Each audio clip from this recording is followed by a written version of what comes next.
presented by KRS Music। के जाना छोड़ी चल जल्दी लाल बाबू तेरी आवाज में छोड़े लाल बाबू पियावा के डोली में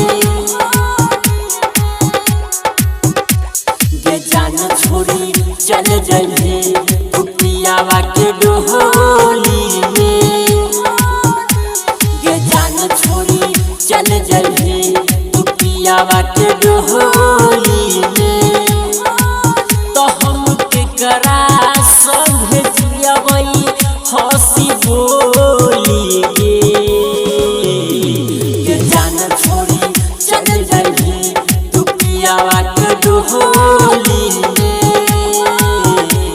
के जाना छोड़ी चल जल्दी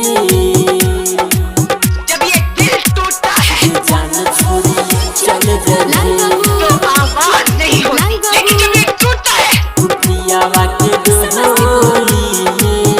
तो कयामत आ जाती है, के जाना छोड़ी चल जल्दी फैसले आ जाते हैं। तोरा दुआरा पर बाजी बाजा गे डोली लेके आई है दुल्हे राजा गे दुल्हे राजा गे तोरा दुआरा पर बाजी बाजा गे डोली लेके आई है दुल्हे राजा गे दिल के भीतर गम के अगिया तब जली गे ये जाना छोड़ी चल जल्दी तू पियावा के डोली में ये जाना छोड़ी चल जल्दी ये जाना छोड़ी चल लाल जल्दी बाबू तू पियावा के डोली में ये जाना छोड़ी चल जल्दी राइटर संतोष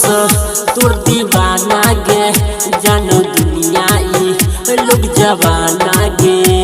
के जान छोड़ी चल जल्दी राइटर संतोष छौ दीवाना गे